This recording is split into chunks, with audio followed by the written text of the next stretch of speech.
Good evening, everyone, and a very warm welcome to the third in our 2026 series of From the Helm webinars given to you by Haven Knox-Johnston. My name is Paul Knox-Johnston. I'm the Sales and Marketing Manager for Haven Knox-Johnston, and we've been hosting webinars for a number of years now with the principal aim behind them to give people information to help them get the most out of their boats. We cover inland, coastal, and now we're starting on dinghy. Over the years, we've covered a huge range of topics, everything from lithium batteries to paint, from sailing around Britain to preparing for storms. And tonight's webinar is a special one, as last year we launched our dinghy product, and now we're bringing out our first ever dinghy webinar. And it's not about tuning it, it's not about racing it, but it's all about how to sail your Wayfarer a little bit further than the average dinghy sailor. Now, without further ado, I'd like to welcome Jonathan Ferguson. Jonathan is a member of the UK Wayfarer Association, where he is well known for his cruising exploits. He has sailed Wayfarers extensively in the UK waters, including passages to Shetland and single-handedly to Barra from the Scottish mainland. He has uploaded many videos which share his sailing exploits on his YouTube channel, Wayfarer Adventurers. Welcome, Jonathan.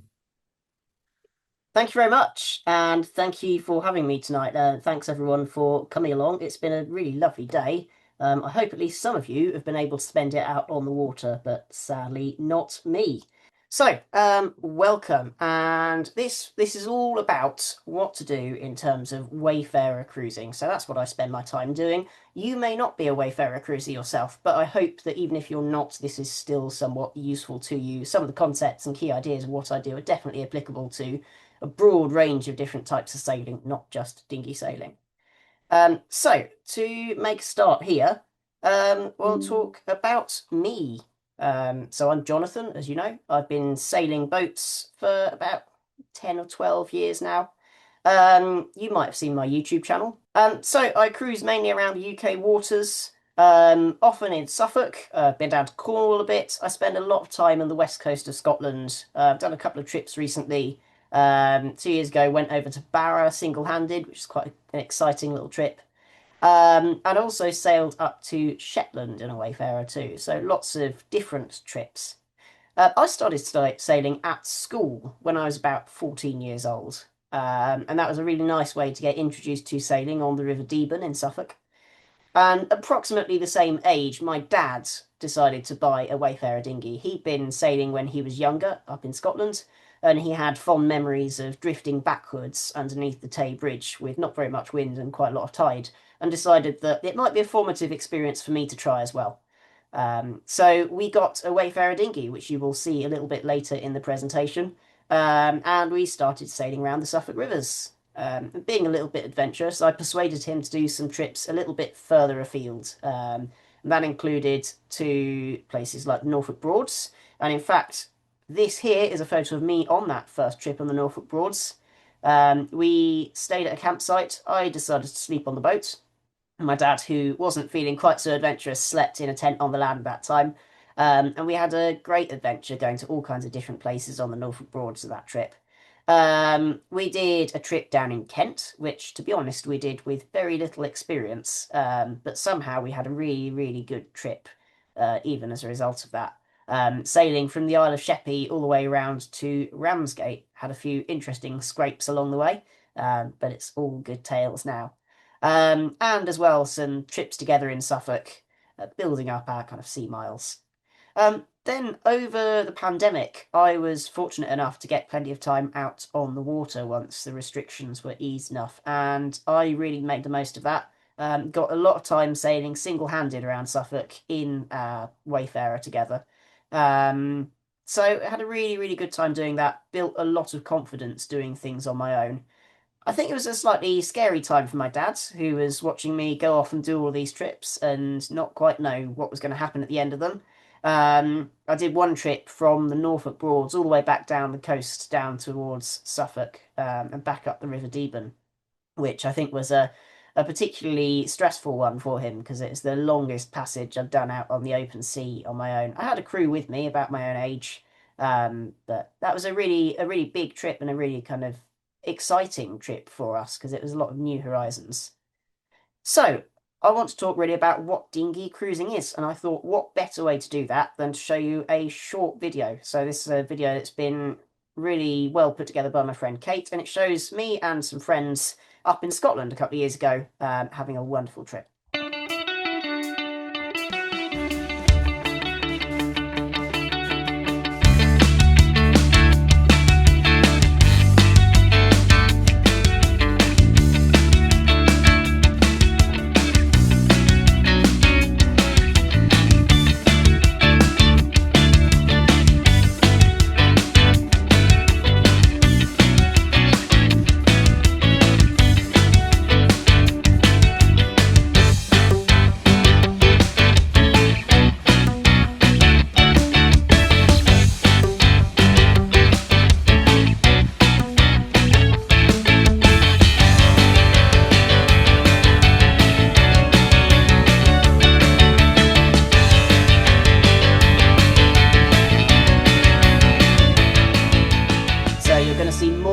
Those faces and some of those scenes as well a little bit later in the talk.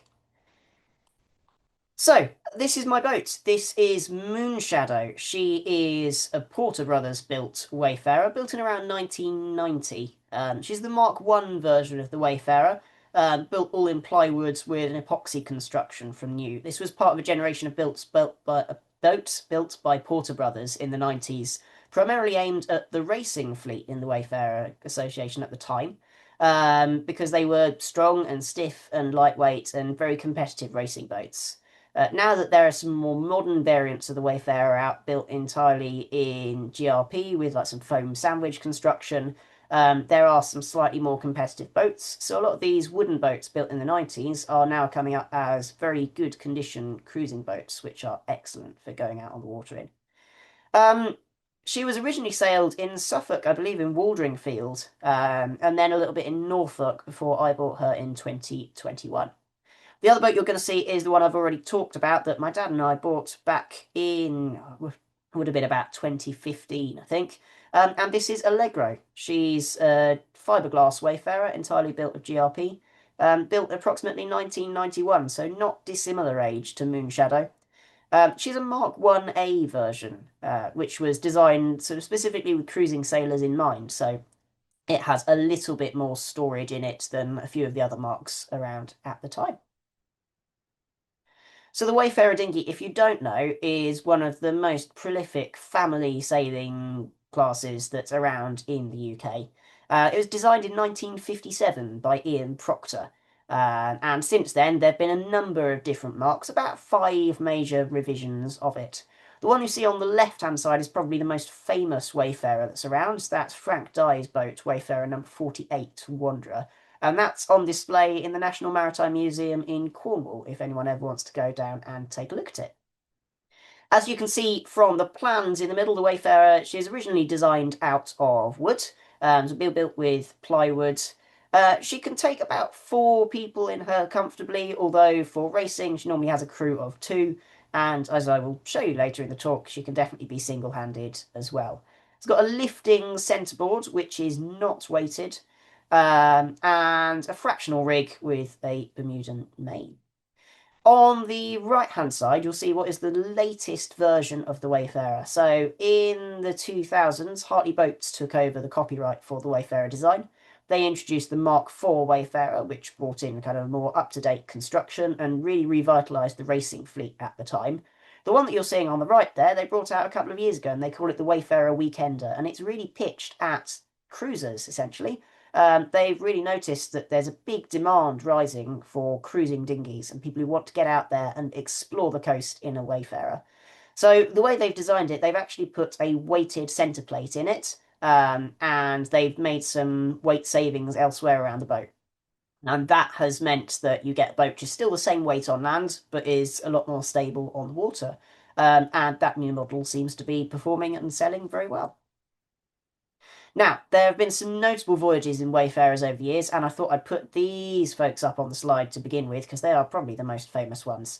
So that's Frank and his wife Margaret Dye in the picture there. Now, Frank Dye is famous for some really extreme voyages, and I don't think really anyone has gone further in the pursuit of sailing by Wayfarer than Frank Dye has.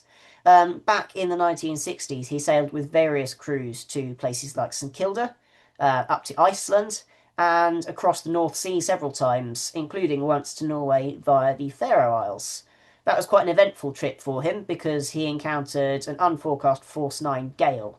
Capsized 3 times, broke the mast in 2 places, had to jury rig it to get the rest of the way across the Norwegian Sea to Norway, but made it successfully, and it didn't put him off. Strangely enough, it did put his crew off. I think he didn't go back with him after that point, I believe. Later in his life, Frank and Margaret sailed a lot together, including Frank did a really long trip up the east coast of the USA, which Margaret joined him for a good chunk of. He was very, very prolific in doing all kinds of Wayfarer sailing and was a big part of starting the cruising side of the UK Wayfarer Association too. Speaking of the UK Wayfarer Association, another stalwart of that is Ralph Roberts, who you can see at the helm of that boat there. That's Spree Lady, which is his Wayfarer world, and he's probably most famous for his 4-part trip from London to Helsinki. So he sailed this in several parts, but did the entire thing linked up, which was a huge achievement, but also, I think, really stunning trip and really taking in a lot of scenery on the way. Obviously, that involved crossing the North Sea on the way there, which is no mean feat and something which has only been accomplished by a few wayfarers. There's other notable mentions as well. Some of you may have read the book The Sea Takes No Prisoners by Peter Clutterbuck. He sailed across to Norway and down to the Mediterranean and again got himself in some really hairy situations in a small boat in big seas. More recently, this is Jeremy Warren with the champagne bottle and his crew Phil Kirk. And in 2014, they sailed Havren around the UK in what was at the time a record-breaking time of 33 days. They did this in several short legs. So they did this in kind of 3-day increments, I believe, and stopped in at various ports along the way. And they, yes, smashed the record for a circumnavigation of the UK in an open boat. I've since sailed with Jeremy. He's been doing lots of other things too. He's sailed down to the Channel Islands, across to Ireland, and this year he's achieved a long-time goal of his, which is to sail out to St Kilda, and fortunately back again. This, in 2019, was Nippagigi, sailed by Will Hodgson and Rich Mitchell. It's actually a Wayfarer, a wooden Wayfarer, which has been around on the racing scene over a long time in the UK. But they did a bit of work on it, they got themselves ready, and yeah, Will took the family boat and sailed it around Britain in 15 days. They did it non-stop, unassisted, which was an absolutely incredible feat. They had a really, really good weather window and a massive support team back on land, and managed to completely obliterate Jeremy Warren's previous record for it. So these folks have done some really, really impressive trips, and trips far more impressive than I have managed or probably ever will manage myself. I also wanted to give these two an honourable mention, and these are two very important friends to me who've really been like a personal inspiration for Wayfarer sailing. They both shared their love of Wayfarer cruising with me, and as well a huge wealth of knowledge about how to do things. On the left, you see Matt Sharman, who's got his own YouTube channel, which you can search up yourselves, and John Mellor on the right, and both of those I'm incredibly grateful for all their input into my own cruising life in a Wayfarer. So the question is, why go dinghy cruising? Or to put it another way, the question I'm always asked when I turn up in a marina: when you get older, will you buy a yacht? Well, let's answer that. This is a photo of me and some of those aforementioned friends in the McCormick Isles off the west coast of Scotland. And we were able to get our wayfarers tied up to this little jetty. We were able to go ashore, explore the island. It's a wonderful island owned by the National Trust for Scotland. There's a little hut on it that's open as a tiny little museum. So you can go and find out more about the island, and go and sit and have a picnic. It's a really wonderful spot. It's protected from almost all sides because the entrance does a little bend so that even in a northerly wind, nothing really blows in too much. So it's a great little spot, but you wouldn't get a yacht tied up in there. This was the same 3 boats actually at Orford in Suffolk, and we are tied up there on the seaward side of the Spit, which goes a really, really long way up Orfordness. We're anchored there, just waiting for the tide so we can get out the river. Again, not a place we could have got right into the beach in a yacht. In a yacht, we'd have had to probably jump into a tender to get ashore. We had the wonderful benefit being able to bring our dinghies right up to it. This is Harwich Harbour. as you can tell by the name in the photo. And you can see, again, two of those boats moored up in Harwich Harbour, tied up in a small space. Now, anyone who's ever visited Harwich in the summer knows that it can be quite busy. I can tell you the reason for that, and that's because there's a really good burger van that serves excellent bacon, sausage and egg baps. So whenever we're passing there, it's an obligatory rule that we must stop in at Harwich and go and see the burger van and check that the food is still as good as it once was. Invariably it is, which is great. But the wonderful thing about being in such a small boat is that we were able to tie up in that tiny little space and get ashore there, which we might have struggled to do in a bigger boat. This is me dried out in the River Deben. There's a wonderful little beach up here, up towards Melton. Very close, if you're familiar with Sutton Hoo, very close to where Sutton Hoo is. And you can really see one of the advantages of the Wayfarer being sort of the ultimate in shoal draft boats. I can dry out on a decent surface, and I was lucky enough here to dry out with the boat completely level, which obviously makes sleeping in it considerably more comfortable. And this is what I love about the Wayfarer, is being able to get into these small spaces that would otherwise be inaccessible. This is slightly further up the same river, actually. There's a bridge right at the top called the Wilford Bridge. Now, I've never been under it in a Wayfarer, but I wanted to show this bridge to talk about how easy it is to drop the mast in a Wayfarer, because if I wanted to, I could get under that bridge. There's plenty of other bridges I have been under in the Wayfarer. Probably the most exciting is this one, which some of you may know as the Bridge over the Atlantic. This links the island of Sale in the northwest of Scotland to the mainland. And the tide flows right through there, so you do get the Atlantic seas running all the way through it. Now, in a Wayfarer, we have a small enough draft to get through it, because actually the limiting factor here is that it's quite shallow, so you have to go through really at high water in order to have enough depth under the boat to get through. And although it looks a bit sketchy, I guarantee you there is enough room for a Wayfarer mast underneath that arch-shaped bridge. This is Ruff's Tower off the coast of Suffolk, and no, we didn't sail through the middle of it. That was a wonderful photo, though, of my friends Kev and Jill through the middle of the tower there. And it really shows the versatility of a Wayfarer that we can get that far offshore. It's about 7 miles off the coast of Felixstowe. We can comfortably get that far offshore and back again within a day. This one is one of my favourite photos, and this is from my trip with Jeremy Warren up to Shetland. This is us stopped in at Fair Isle on the way, which was such a gorgeous place to visit. And obviously you can get there in a yacht, but the feeling of getting there in a dinghy is so fulfilling, and it was a really wonderful place to be able to stop at overnight.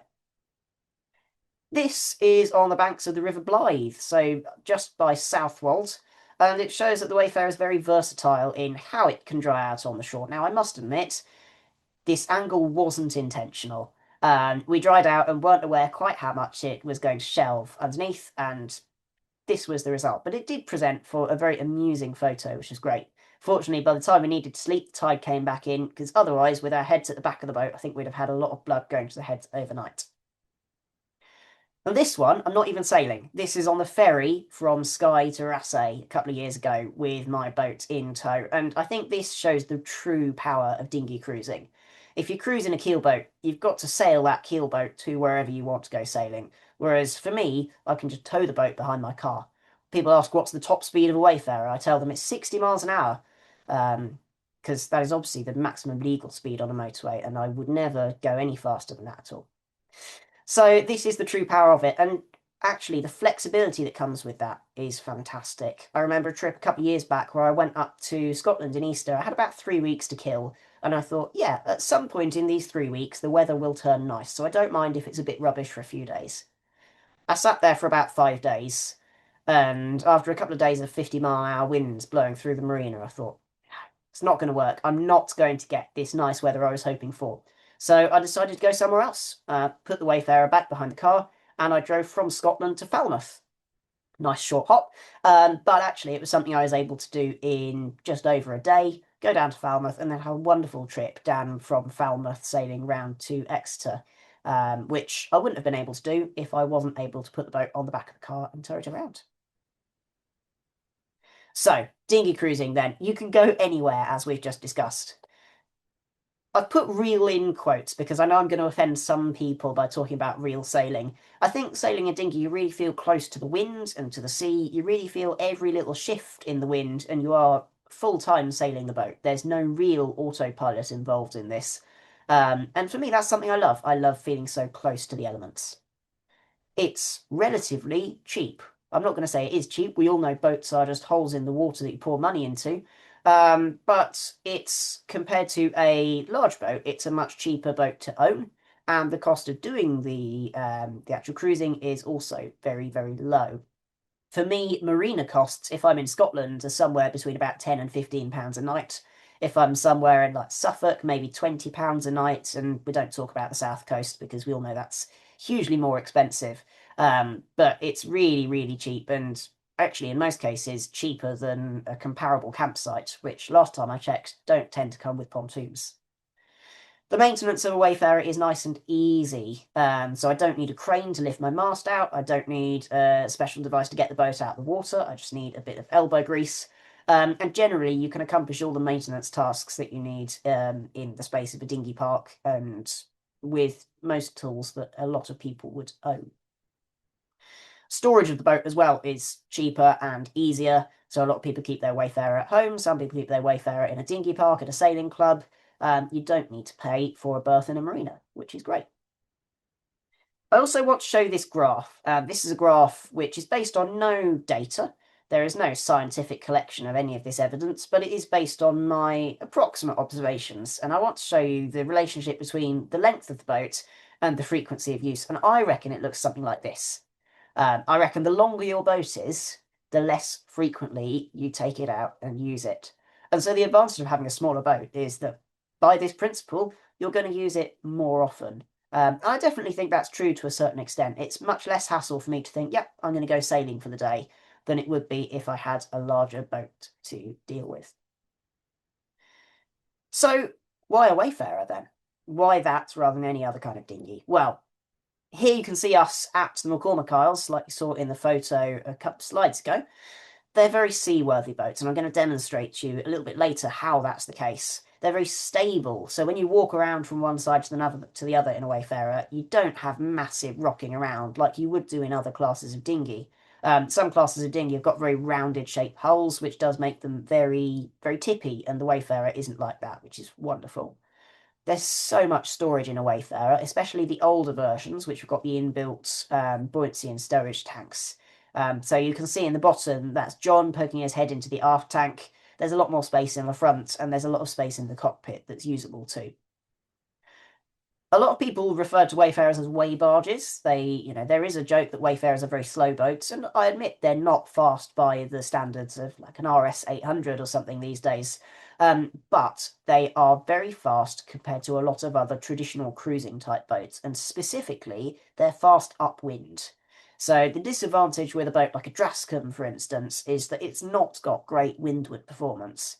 Whereas a Wayfarer, with its proper boom and really nicely cut sails, it will beat to windward quite efficiently, which when you're cruising and you don't necessarily have choice of the wind direction is a really important factor between making a day either achievable or having to think, I might have to use the engine or maybe not go on that particular trip because of the wind direction. The older versions of the Wayfarer, they've got floorboards. The newer ones don't, which is a bit of a shame, but the older ones do, and that's great because it means if you get a little bit of water coming into the boat overnight, either through the self-bailers or coming down, dripping down the mast, it means it collects underneath the floorboards and not in a puddle around your sleeping bag, which is not a very fun way to wake up. Also, because they've got such shallow draft, you can get them into really small places, which is fantastic. There are a couple of drawbacks. There's no ballast in them unless you get one of the more modern Wayfarer weekenders. So you do have to do quite a bit of hiking out. Reefing is very important when the wind gets strong, and single-handed that does present some limitations. And you must enjoy getting soaked. It can be quite a wet experience sailing a Wayfarer, a lot wetter than it would be sailing a yacht, and unfortunately that's something you just have to be ready for. So here's an example of why being in such a small boat is excellent. It's taken from one of my videos last year. This is off the coast of Col in the west coast of Scotland. And no, this is not AI generated. These are real dolphins. And they came up to my boat. There's a big big school of dolphins that came to play around, and they sat with me for about 10 minutes playing around the boat. Now, the wonderful thing about having a small boat like this is that you are meters away from the dolphins. And you really, really get to interact with them in a different way than what you would get if you were higher up on a yacht. You can see them really. I don't know where to film at this point because they're all around me and I don't know where they're going to hop out of the water next. And you'll see how they really enjoy playing around with the boat. I'm sure many of you will experience this in boats yourselves. The dolphins really love to come and interact with the boats and see what you're up to. From this distance, you can almost see the facial expressions on the dolphins. It's wonderful, and it's really nice to see how playful they are as they're jumping around in and out of the water. We'll see in a second some of the dolphins coming to play on the bow of the boat, and I'm really, really close up to where they are.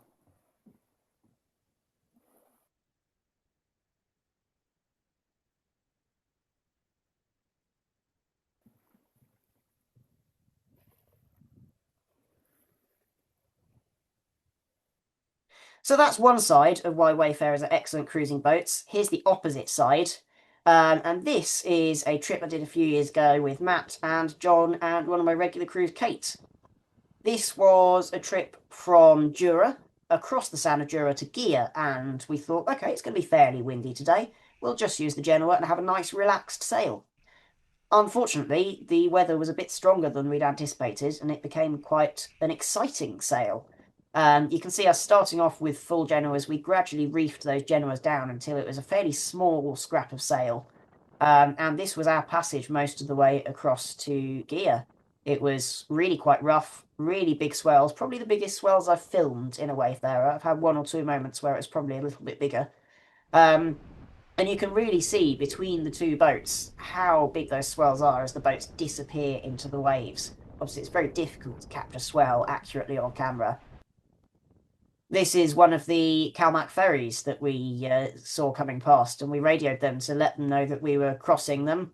I was keeping a lookout backwards, and Matt in the other boat was keeping a lookout forwards, and we were in radio contact to make sure that we were aware of these things. And Matt said to me, "Have you seen the ferry coming?" And I looked out the back of the boat, saw a ferry. I was like, "Yep, I've seen the ferry, Matt." He radioed them up, and they said, "Which Calmac ferry in the Sound of Jura?" At which point, both Matt and I turned round and saw the ferry that was behind the opposite boat. It's a slightly interesting moment to realise we've been talking about different ferries while we were looking at that. So, that's a little bit about what I do. And now to talk about how I do it. First of all, I wanted to talk about navigation. So I tend to do most of my trips with essentially pilotage rather than the true navigation. Most of my trips tend to be coastal purely because crossing big open stretches of water is not particularly interesting in a Wayfarer. My biggest open water stretch I've done in the last couple of years was the trip from Cornwall out to Barra, and that was still effectively pilotage because I could see Barra on the horizon as soon as I left Cole. So whilst I could take a compass bearing and see where I was meant to go, I could also just look at the island and steer for it, which is a significantly easier form of navigation. Charts are obviously very difficult to use in the boat. You can see me attempting to do some chart work there in Allegro a few years back. Paper charts, obviously, they're going to get splashed. Trying to draw on them is almost pointless. There's no space to actually lay it out on a chart table. Trying to take a fix on a paper chart in a Wayfarer is a very, very tricky thing to do. You can get them into waterproof chart cases, but then it's very difficult to write on them. So whilst they can be useful to look at and for planning purposes, I don't tend to use them underway. The charts I do use, though, tend to be very useful. This is probably my most used chart, which is the sort of Suffolk and North Essex sailing area. And it is a really nice thing still to look at for the planning side of things. But I've switched these days to electronic navigation. So I'm using a waterproof tablet. It's a rugged one, and it's got a really, really bright screen, so you can read it in the dark, which is great. I've got about 5 different methods of charging it up, including a sort of bigger 12-volt system in the boat. I've got a little Peli case which lives in the back tank, which has got a lithium-ion leisure battery, 12-volt leisure battery. So that can charge up that tablet for days and days and days, as well as phones and other devices. And every step has got redundancy. So I've got several different chart apps. Obviously, the tablet itself is using several different positioning systems. And as well as the chart, I've got my own phone and normally at least one other device with all the charts downloaded so that I can get to everything. And actually, for sailing in a dinghy, this is fantastic because it gives me all of the charts I could ever need in one place. It gives me all of the tide times that I need. I can get weather forecasts through it. And my biggest revelation is to get ebooks of the pilot books on there too, because pilot books really don't work well in a cruising dinghy, whereas having them in an electronic format is far, far more useful. Um, so that's what I tend to use for navigation. You can see a compass just in the frame of the shot mounted above it there. So I do use a compass from time to time. It's useful if it gets foggy, but largely it tends to be pilotage. And then with the added bonus of the GPS on the chart, I can back that up with how the tablet says where I am on the chart. Let's have a look at that in action. We can see me on a trip in Scotland in a little lagoon between Gigha and Hellisay on the Outer Hebrides. And on the left-hand side, you can see my chart there mounted in the boat. And I'm just using it this time with the Antares charts. If you've not come across those, it's a selection of little chartlets for the west coast of Scotland that covers anchorages. And those are really, really high-resolution charts that show you really detailed stuff on the anchorages. They do a few of them which are designed for inflatable tenders that a yacht might carry, and strangely enough, the Wayfarer has a not dissimilar draft to an inflatable tender, and it works really well for getting into some of those places which just wouldn't have any detail on a conventional chart. So the question I'm often asked is, how do you fit everything into the boat? Well, the key thing with storage on a Wayfarer is actually, what do you not take? It's all about working out the gear that you need and the gear that actually you can do without, because you want to keep the boat as light as possible so it performs well, and also so it doesn't take you ages to find the things you do need. You've got to consider which things need to be kept dry, how accessible the things are that you need, making sure everything keeps attached, because obviously one danger in a dinghy is that it can capsize. And also you want to be thinking about the trim of the boat too. If you put everything in the back of the boat, you'll really be weighing down the stern and dragging it through the water, which is going to slow you down. Now you might think, does that matter when you're cruising? Well, if you're sailing with that chap in the picture, Matt Sharman, it certainly does matter, because no matter what you say, it turns into a competitive race. The other key reason for making sure that your boat's not too slow is that if you're fast, you can get to the moorings before anyone else does. You can get the best spot in the moorings or the marina, and crucially, you can get to the pub first. This is the front tank of the Wayfarer. So this is a watertight tank, so you can leave things in there and be relatively confident they're going to be kept dry. I say relatively confident, it's not unknown for small leaks to come in, so it's prudent to keep things in dry bags inside that tank anyway. I learned that lesson the hard way some years back on a trip with my dad down to Titchmarsh Marina in the Walton backwaters. We were beating through some really rough weather all the way down, and it was a real disappointment to arrive at Titchmarsh and discover that my sleeping bag was a little bit wet from water that had just worked its way into the buoyancy tank. So I tend to keep sleeping equipment in there. It's a right pain to try and get into that front tank. You've got to kind of contort yourself around past the tabernacle to get to it. So I put things in there that I only need once a day. So that means once a day I go in, get the things out, and then in the morning put all the things back in again, close it up. That's all done. I put a few heavy things in there too to keep the weight distributed, so occasionally my beer supplies do go in there. This is the aft hatch on a Wayfarer, and that gives you a really spacious place. And as you can see, it's really easy to access whilst you're underway. So the things that go in there are generally my food, especially my lunch supplies, but also my food for the dinner time, tools and spare parts that need to be kept dry, but I might need in a hurry if I'm out on the water. But really, I think the key thing is that it's the small things that make a big difference in terms of your storage. So I've got this wonderful square padded bag for food, which I use for my lunch supplies, and it just slots in really nicely into there because it's padded, it doesn't damage any of the varnish work, and it's really easy to think, right, I'm going to stop for lunch, maybe I've stopped at a beach, I want to go out and eat lunch on the beach, I'll pick up that bag, walk out onto the beach, and I know I've got all of my lunch things in one place. Talking of dry bags, there's a few things you really want to consider when you're choosing dry bag for dinghy sailing. Think about the material. You can buy those really thin, flexible dry bags. They're only really any good for putting inside another bag. The dry bags you can see in the picture are the much thicker, kind of more vinyl-y type material, and those are the only dry bags which are really robust enough for this kind of activity. Choose the right size or shape. Don't necessarily go for massive, because if you don't need to put loads of things in it, it's actually quite inefficient trying to then fit that massive dry bag into a space. And the other thing to consider is the colour. You see, all of those dry bags, they're quite light colours, and that means that when you're digging deep into the dry bag to try and find the thing that you need, which often tends to be quite dark coloured, you are able, fortunately, to find it because it lets quite a bit of that light through. See the orange bag in the back, and that's my go bag. It's a rucksack which carries a few warm layers, all of my electronics and valuables, normally some water, some sun cream, a few other little bits like that. And it means that if I stop somewhere for lunch, I can grab that. I know I've got everything I need off the boat to have a little day trip ashore, and I don't have to search around the boat for one thing, another thing, and then inevitably you forget something when you do that. In the cockpit, I try to keep things as organised as possible. You can see on the right-hand side how clear I keep the cockpit. The things that are out there are the things which you would need in a hurry. So I keep a couple of throw bags available just as lines to pass to other people. I find that's much neater than trying to coil up warps in a dinghy because there's nowhere really to put them where they don't get tangled. A throw bag keeps those really nicely in there, and you can throw the bag past the line really effectively. The paddle is on one side of the boat to be deployed really, really quickly. And then at the front, you can see I've got a couple of dry bags which have got some warm clothes and other layers. You can also see in there that I've made some little shelves which go underneath the foredeck, and those are fantastic. Those combined with a few other little bags that I've made and attached around the boat really improve the storage of it, and it means that I can keep things to hand. They're reasonably secure, so if I capsize, they don't escape. But they're also out of the spray where they're kept, which means things stay relatively dry.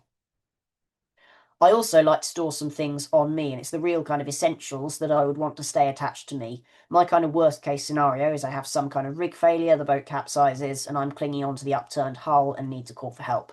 And if that's the case, I don't want those safety devices to be trapped underneath the boat. I want them to be with me. So I've got my VHF radio on there, and that means I can always hear it and access it. I've got my personal locator beacon, so I can always call for distress, and especially where I'm sailing in the west coast of Scotland, I might not be in VHF radio range, or I might be, in an area that's getting no signal because of some hills around it. So that's a really critical piece of kit for keeping me safe. I've got bits and bobs like string and a couple of carabiners in that pocket, and that just allows me to fix anything on the go. And I've got a knife stored in that one down there. And these are the things that I want to have to hand whenever I'm sort of around in the boat. Now, my boat setup is actually more thought through than you might imagine. A lot of people dismiss cruising as a sort of secondary activity to racing dinghies. There's a lot of often there's a feeling of, oh, well, for racing you should have this setup, but for cruising it doesn't really matter. And I dispute that strongly, actually, because cruising independently is so, so different from racing. If you're racing, if you have a gear breakage, there's a safety boat who can help you out. When you're cruising, there is no safety boat. You are your own safety boat and you need to fix everything yourself. So a lot of thought has gone into the setup of my boat. Things like you can see the blocks in the left-hand picture are hidden away under the side deck, which just keeps things nice and tidy. It gives more space to sit in the boat, which is really, really good. My main sheet is a centre main sheet, so many dinghies will be rigged with an aft main sheet, and I find that's actually it's quite uncomfortable to use over a long period of time because you're pulling at a strange angle. Centre main sheet with a decent ratchet block and a cleat, it means you've got really good control of the sail, and you can very easily cleat and uncleat it, which in gusty weather is so important. Also, comfort's really important. One of the best things I've found is some kind of builder's kneeling pads. They're kind of rubberized material, so they don't absorb any water. And they're wonderful seating pads, because when you're on a Wayfarer for a week, 2 weeks at a time, it can be quite hard on your body sitting down on a hard surface all the time. So they make a huge difference. The other thing to talk about is reducing sail. I've got two reefs in my mainsail, about 1 metre and 2 metres deep, respectively. And the Genoa has got a carbon fibre spar that runs up the luff of it, which means I can reef the Genoa just like you can on many yachts. It means I don't need to carry a second jib like I used to many years ago. So a long time ago, I would pull down the Genoa, hoist the jib when I needed a smaller foresail. These days, I can just pull a line and shrink it to whatever size I would like. So here you can see this is Allegro with the first reef in. You can see it's already taken a lot of sail area and I've reefed the Genoa to match it. And this is with the second reef in with barely any Genoa out. Now the second reef I use pretty rarely because unless you're sailing inland, the wind conditions that would cause you to use a second reef tends to also result in needing enough sail to drive yourself through the waves. Otherwise, you're just going to get knocked back every time. The spray dodgers, which I made, are a huge benefit to comfort. I'll show you in this video here. I'm nice and comfortable behind the spray dodgers. In fact, I'm able to make myself some lunch, which made things really comfortable on this single-handed trip. It's a piece of fabric which goes up between the shroud and the mast, and you can see a few little bits of spray coming over there, but it stops a huge amount of the spray coming over onto the boat and making either you wet or your space wet. And when that space is your bedroom in the evening, if it's a little bit drier, that really, really helps things. You can see the spray dodger is really in use on this trip in the west coast of Scotland. You can see the amount of water which is being shipped over the bows, and the spray dodgers are keeping all of that out of the boat, which is excellent. I do have an autopilot. I lied earlier when I said there was no autopilot involved. I do have an autopilot. It's a piece of shock cord. 6mm shock cord, just working as a bungee there, looped around the tiller. And if you get the sails trimmed right, then the boat will sail itself very happily in a straight course with that. Works better upwind than it does downwind. Upwind, obviously, when you get a gust, the boat heels. And when the boat heels to leeward, that means it tries to steer up into the wind, which depowers the sail slightly. So you end up with a very slightly wiggly course. But honestly, over a long distance, it performs remarkably well when you've got the boat set up right. And you can see the autopilot working nicely here on the same trip. I'm sitting there making myself some lunch, and the autopilot, you can see it's not fixed. And because it's just elastic wrapped around it, if I need to make a sudden change, I can do it. I can just go and push it one side to the other. But it's holding me on a pretty straight course, which is really good. I do carry an engine. I've been on trips without an engine, so the trip I did with Jeremy Warren up to Shetland, we did that engineless. But I prefer to carry an engine. I carry it purely for comfort. So it's on those days when there's no wind. An engine means I can keep making progress on my trip. Whereas if there was no wind and I didn't have an engine, I'd probably just have to wait for some winds to happen. Some people treat the engine like a piece of safety equipment, and I really disagree with that because I think an engine is something which fundamentally can fail. I don't ever want to put myself in a situation where my get out card is to use the engine because I think I'm setting myself up then for the engine to fail at the most awkward time. So my trip planning revolves around my get out plans always involving the sails, but the engine can be used to get me somewhere that I wouldn't otherwise be able to get to. Now, comfort is very important on the Wayfarer, and I thought I'd show you a few examples of me being comfortable on the Wayfarer. Here I am off the coast of Cornwall, sat very nicely against the aft tank. Here I am in Scotland, having a nap. Here I am somewhere else, having a nap. Here I am off the coast of Cornwall, having a nap. Here's Kate in Scotland, having a nap. And as you can see, it's really, really important to find those comfortable positions when you're on these long trips so that you can take a rest. It's quite physically demanding, sailing a small boat, and finding out how you can sit comfortably really makes a difference. My clothing, I've really kind of thought about a lot over the last few years or so. So I tend to wear lightweight outdoors type clothing, and the big advantage of that is it's quick drying. Not so much of a problem if you're on a yacht, but when you're in a dinghy, getting wet is an unavoidable part of cruising in it. And so these lightweight clothes mean that when I do get wet, they dry out really quickly, so I'm not sitting in wet clothes. That actually keeps me a lot warmer. You can see here, these are 2 consecutive days on the same trip with me and Kate. On the left, we're wearing some fleeces and some lightweight clothing. On the right, we're togged up in full offshore kit. And it really, really, it can be like that Wayfarer sailing. You can go from t-shirts to needing the full waterproofs on. I find salopettes to be really, really useful because obviously you get a lot of spray coming up from behind. So your back particularly can get quite wet if you're not wearing something like that. And then a big offshore jacket to go over, especially with that collar, really helps to keep you nice and warm. And footwear, it does distress some, but I find Crocs to be absolutely the best form of footwear for use on the boat. The reason being is that they don't stay wet. I've tried dinghy boots, but they stay wet and they go smelly.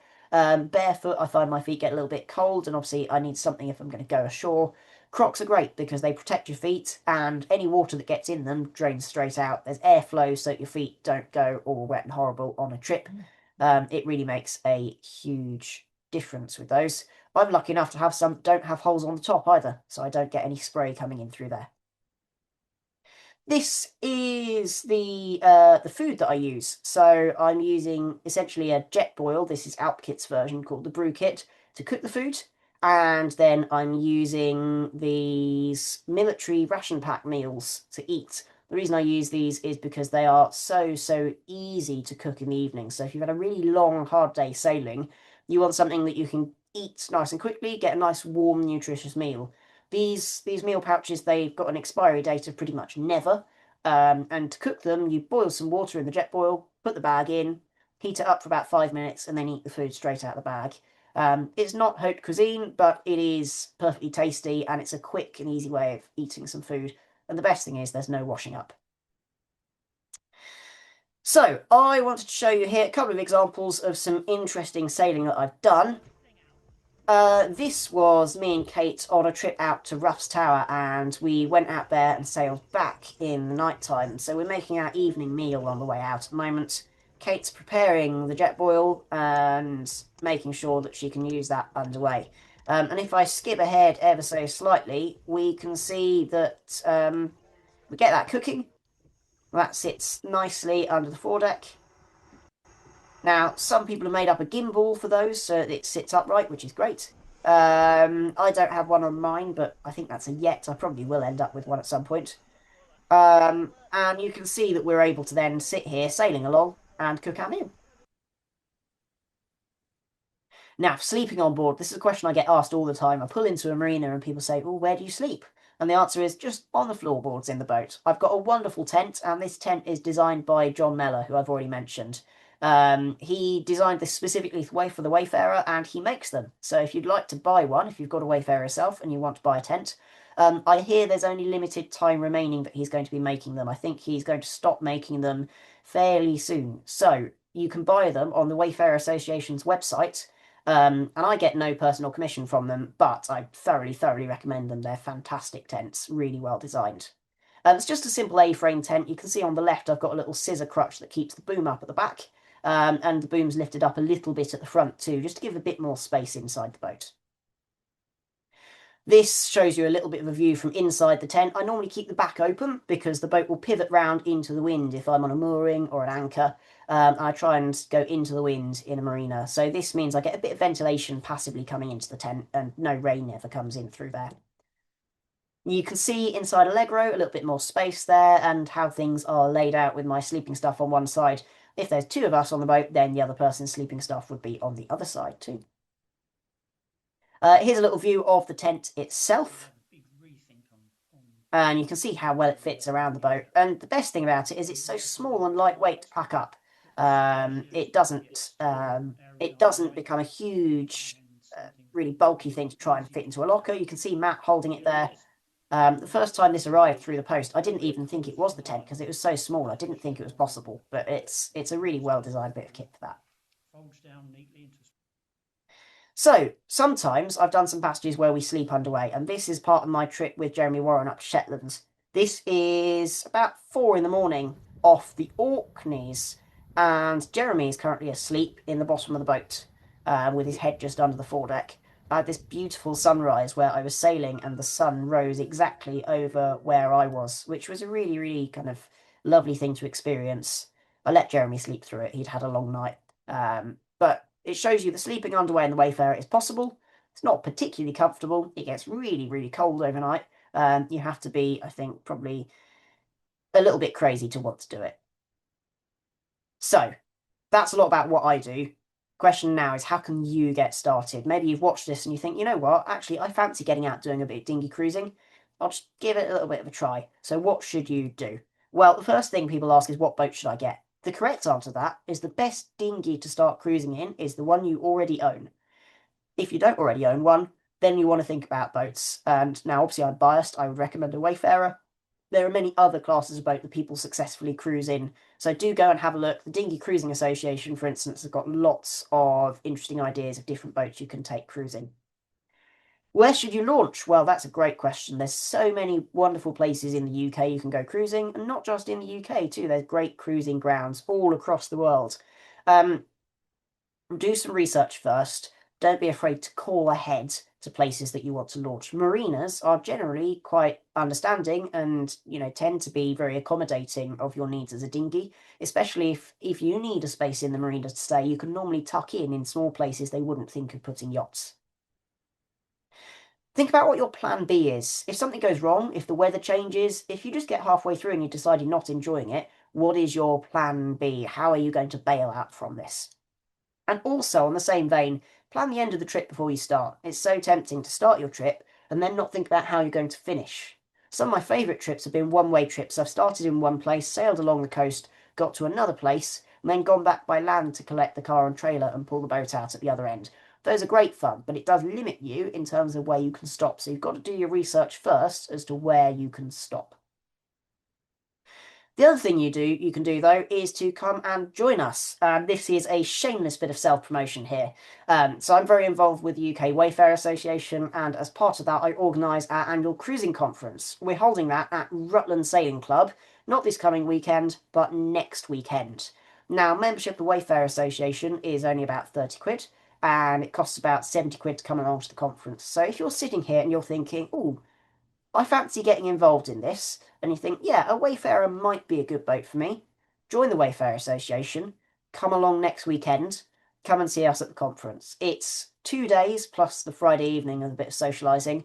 There are lots of different talks from different people about different aspects of cruising. And as you can see, some of it's talks sat down, a lot of it is demonstrations around boats, looking at boats. If you're wondering what kind of spec you need for a cruising boat, the cruising conference is the place to come to. So I can highly recommend that. If you do want to come along, the deadline for signing up is very, very soon. So if you do want to do that, go to the Wayfarer Association website and sort yourself out with a ticket there as soon as you possibly can. We'd love to see you there. We love to see new people coming along and seeing what there is to know about Wayfarer cruising. So with that, that is the end of my talk, and I'll pass back over to Paul to do some questions. Jonathan, thank you very much. That's been a really interesting session, and no, some really good stuff in there. We have done a bit of work here with the Dinghy Cruising Association, who are also part of this.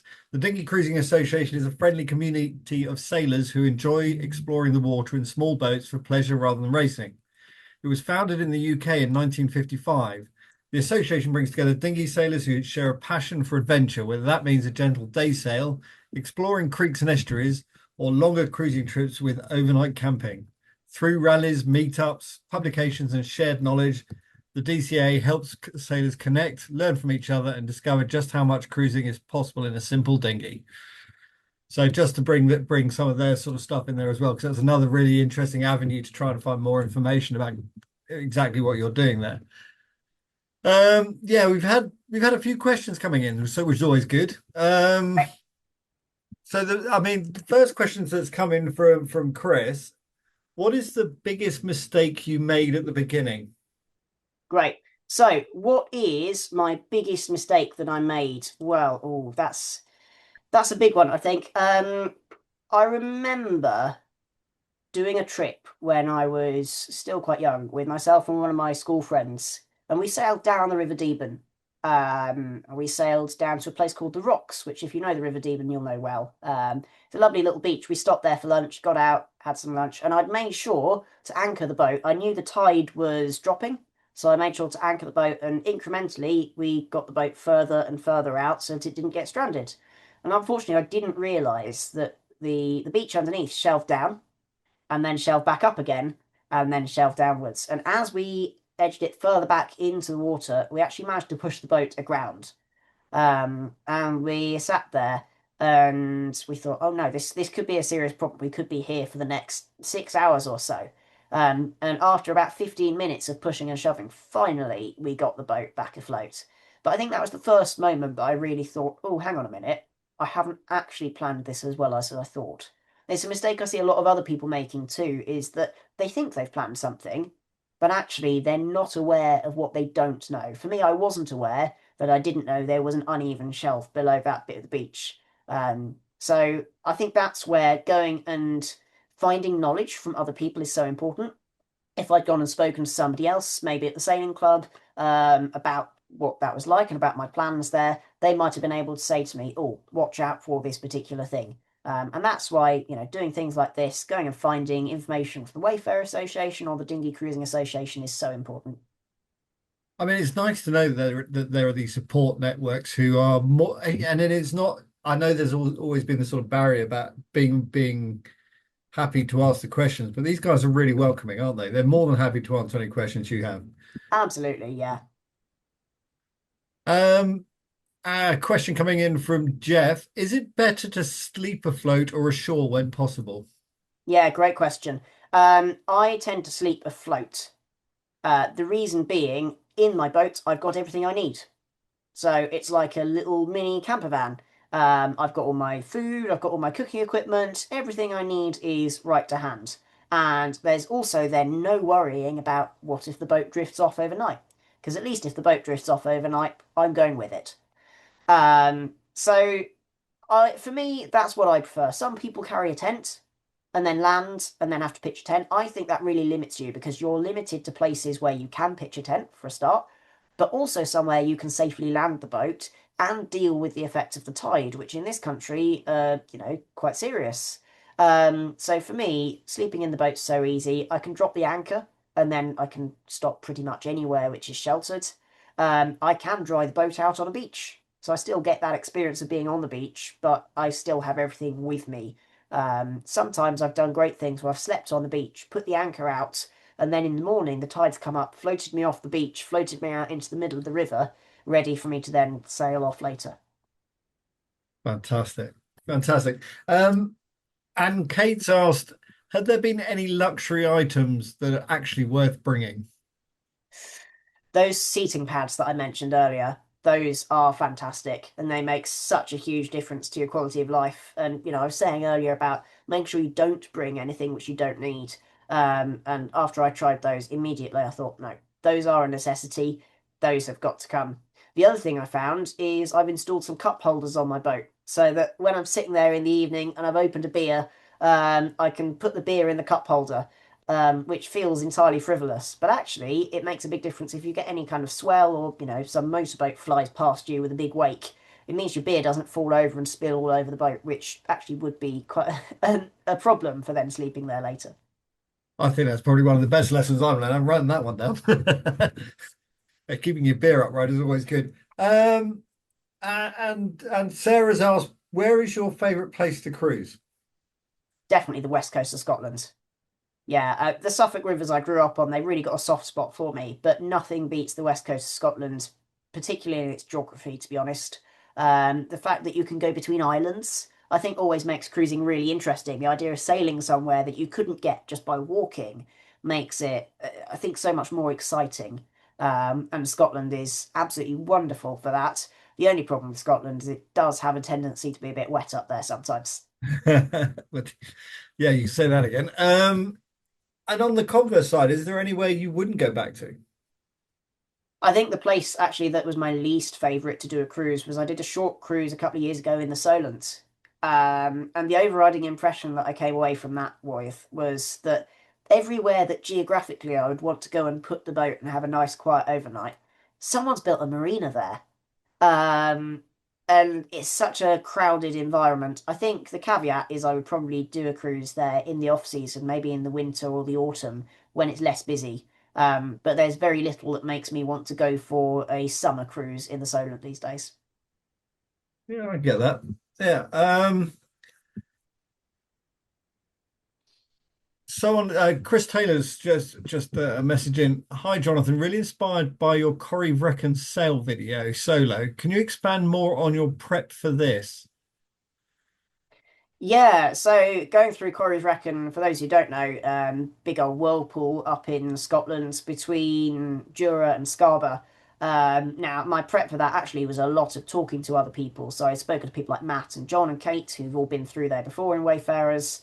I'd read the pilot book, looked at the charts, and the big thing for that was just getting the tide right in terms of going through. And actually, when I went through, it's absolutely fine, flat calm, not a problem. I think it really shows a lot of these, these very dangerous places are fine with the right preparation, but it's all about having that right preparation for it. I think similar to when Jeremy and I went up to Shetlands, we sailed through the Pentland Firth, which obviously is notorious for being very turbulent water. It was flat calm, there was no wind, and because we didn't have an engine, we actually did a circle on the GPS in the Pentland Firth overnight as we did a whole cycle. So it's all about that preparation, finding out the local knowledge, and looking at the resources you have available. Um, Brilliant. Ian has asked, how experienced do you need to be before attempting an overnight dinghy trip? Mm. The answer is not very. The big thing I would say is start small with your ambitions, but that doesn't mean you don't have to be adventurous. So, for example, some of my favourite overnight trips have involved a total sailing distance of about a mile. You can go just round the corner and spend the night on the boat. You don't have to go anywhere. You could launch the boat, put the anchor down, and stay on the boat.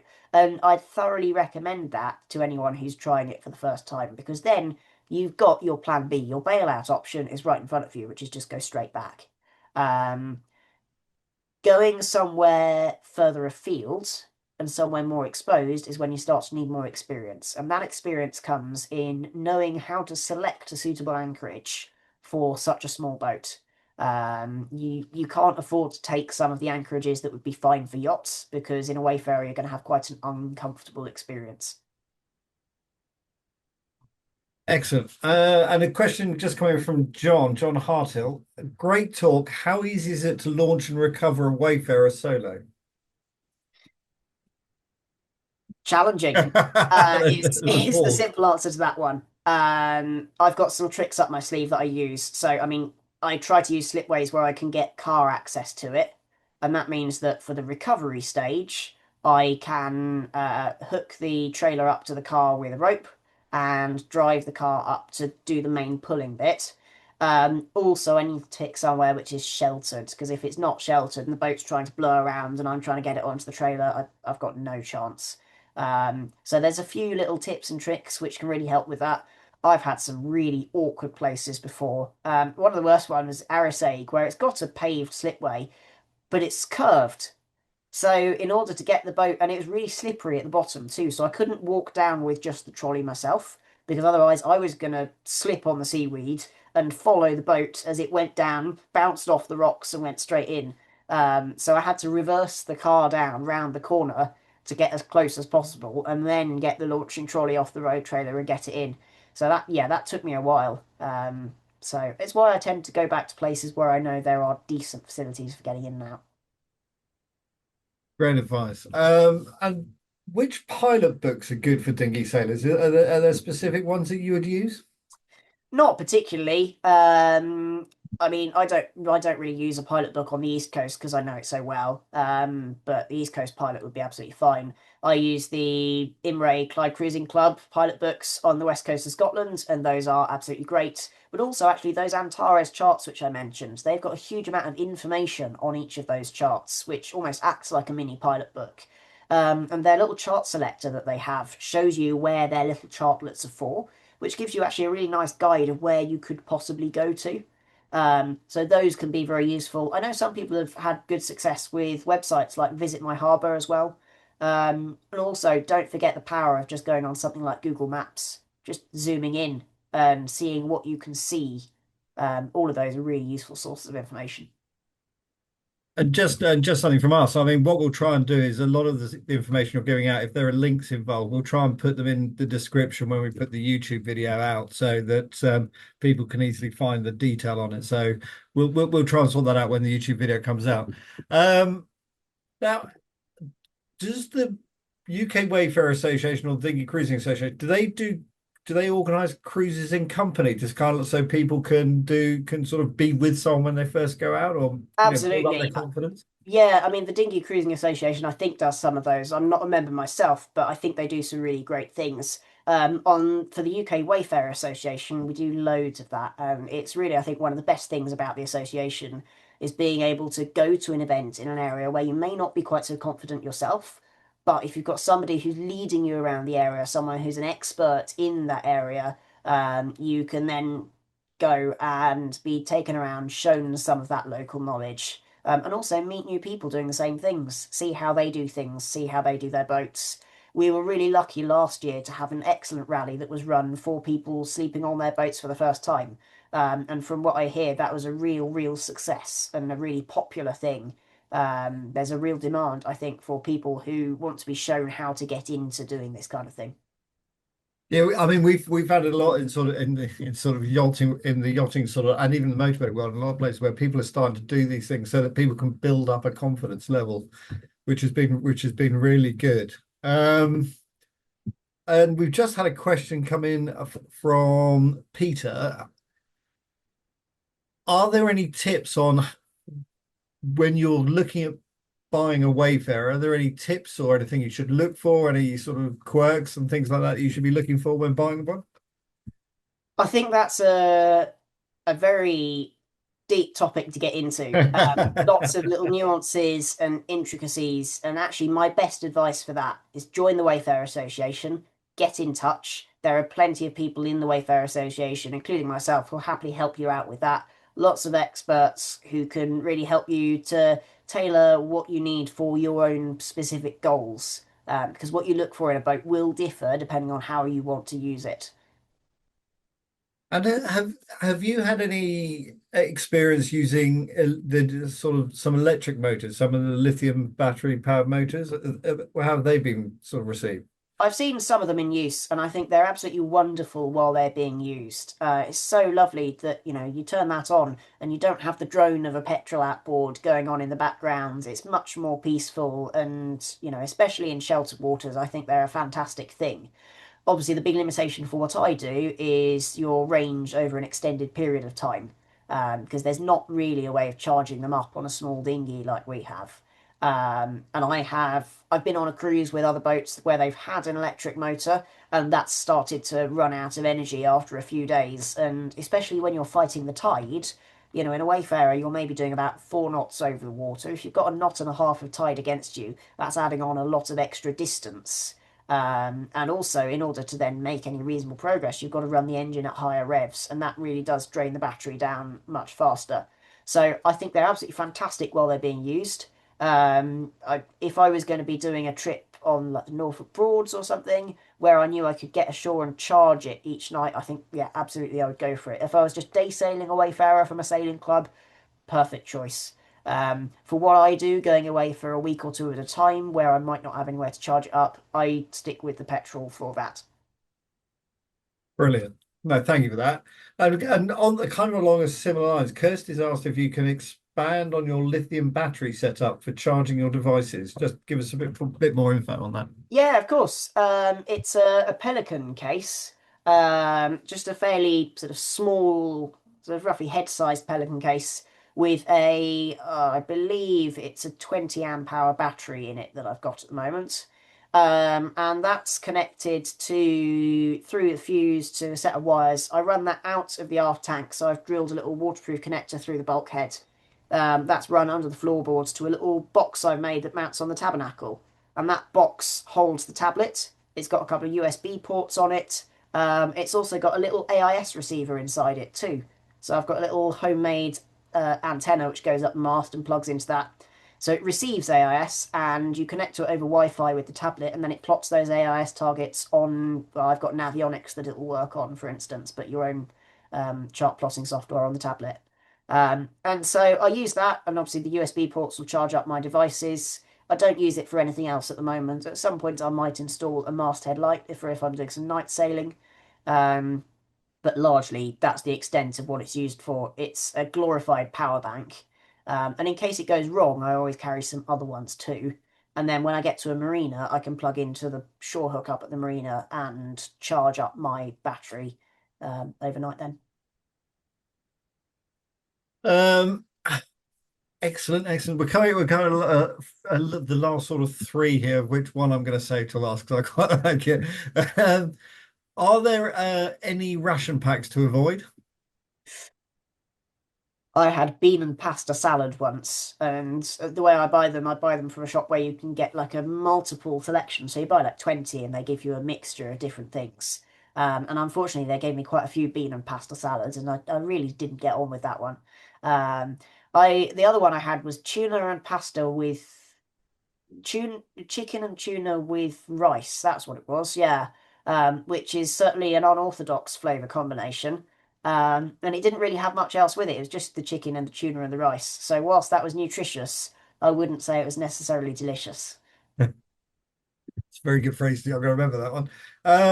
And Adam has asked, have you ever considered taking a boat over to France and sailing it in Europe?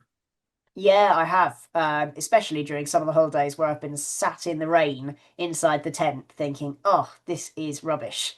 So the temptation then to think, yeah, let's go to Europe. I mean, particularly, I really fancy going down to Croatia, some of the islands off Croatia and sailing the Wayfarer around there, I think would be stunning. The problem is, it's a long distance to tow the boat. So you've got to make the drip at the end worth it. You've got to have a long enough time there to be able to make that worthwhile. There is also a significant expense involved with towing the boat, but also the ferry trip there and back. I think last time I looked into it, it was about £500 for a return trip towing the boat across the channel. So it would really have to be worthwhile. I'm not counting it out, but it's not something I would do because I felt like it. I would need to really have a solid plan for why I was going to enjoy it and why it'd be worthwhile. And our final question, I think. Thank you, David, for this one. Can you remind him where the burger van is that you mentioned, and why is it so special? Okay, Harwich Harbour. You stop at the pontoon there. You go to the top of the pontoon. You wave hello to the harbour master, and you turn right. And immediately you're presented, if it's there, hopefully, with the ice cream van and the burger van. And it's great because every time we've been there, we've had exactly what we wanted. It really kind of brightens the trip. And if you're sailing around the Harwich Harbour area, someone will say, should we go to Harwich? And we all know that means let's go to Harwich and go to the burger van. But it's always nice. It's always nice to have something to look forward to. Well, Jonathan, I have to say a huge thank you for your time and a huge thank you for all the information and that you've shared with us tonight and everybody on the webinar. So huge thank you. Just a quick one. Again, a bit of self publicity here in the fact that Haven Knox-Johnston do dinghy insurance. There's lots of sort of little things we can do in there. So, but if any of you want a quote, just go to havenkjdinghy.com and you can get an online quote in about 4 questions, I think. So please do that. It just leaves me to say again, thank you, Jonathan, for a great evening, for a great webinar, for a whole lot of great information and something a little bit different from what we normally do. So a huge thank you to you, and thank you to everybody who turned up and has been listening as well. Thank you. Thank you, Paul.